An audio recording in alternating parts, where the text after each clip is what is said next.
justement pour donner la définition de qui m'a vu a vu le Père. Qui m'a vu a vu le Père. C'est parce que ça, parfois vous lisez, vous ne comprenez pas. Mais je ne veux pas toujours dire que j'ai raison. Je veux tout souvent dire que si vous comprenez ma, ma façon d'interpréter, si ça ne vous convient pas, vous pouvez faire commenter pour que j'apprenne plus. Ok, lisons un peu dans Jean 14, verset 8 à 9. Écoute bien ce que Philippe lui dit, Seigneur, montre-nous le Père et cela nous suffit. Jésus leur dit, il y a si longtemps que je suis avec vous et tu ne m'as pas connu, Philippe. Celui qui m'a vu a vu le Père. Comment dis-tu, montre-nous le Père? C'est justement parce que si quelqu'un te dit que Dieu est esprit, tu dis que tu veux le voir, c'est juste, ça veut dire que tu n'as pas de sens. Il dit bien Dieu est esprit. Écoute bien ce qu'il dit ici. Dans Jean 4, verset 24, Dieu est esprit.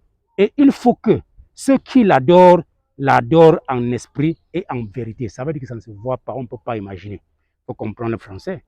Dieu est esprit. Et dans la tête, c'est la connaissance, c'est le savoir. C'est ce qu'on veut dire. Laisse que ça t'explique dans Jean 1, verset 1. Au commencement était la parole. Ce n'est que la parole. Et la parole était avec Dieu et la parole était Dieu. Écoute bien que la parole est Dieu. Mais ils ont fait l'erreur ici là d'écrire.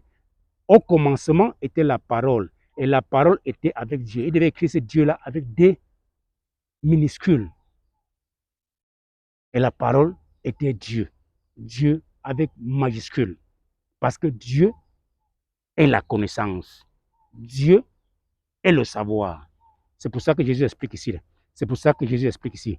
Jean 10, verset 35. Si elle, tu sais qu'en français on appelle Dieu elle, non? Oui. Si elle a appelé Dieu en pluriel, mais avec des minuscules. Dieu, ceux à qui la parole de Dieu a été envoyée. Dieu avec majuscule. Et si l'écriture ne peut être anéantie, tu ne peux pas changer l'écriture.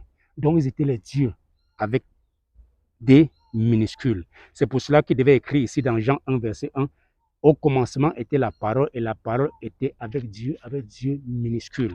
C'est là où Jésus explique ici, là.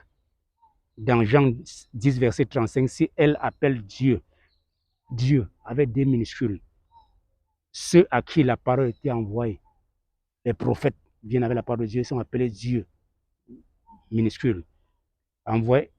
Et si l'écriture ne peut être anéantie, tu ne peux pas changer l'écriture.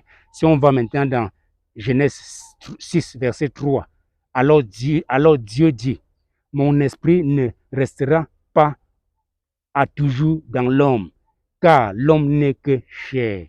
L'homme, c'est la viande. Jésus, c'est la viande.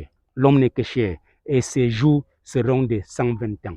Ce qui veut dire que, si Jésus te dit que moi, le Père, nous sommes un. Non, que si tu me vois, tu as vu le Père, ça veut dire que au commencement, c'est la parole. Tout, c'est la parole. Et qu'est-ce que veut dire la parole? La connaissance. C'est ce qu'on appelle Dieu. Le savoir. Tout, c'est la parole. C'est pour ça qu'on dit que Dieu est esprit. Et l'esprit, et c'est ici. Donc Dieu n'est pas Dieu de la pauvreté. On parle de la pauvreté mentale. Dieu est le Dieu des gens riches mentalement. Pour que tu comprennes bien cela. Donc prépare ton cerveau si tu veux comprendre Dieu. À bientôt.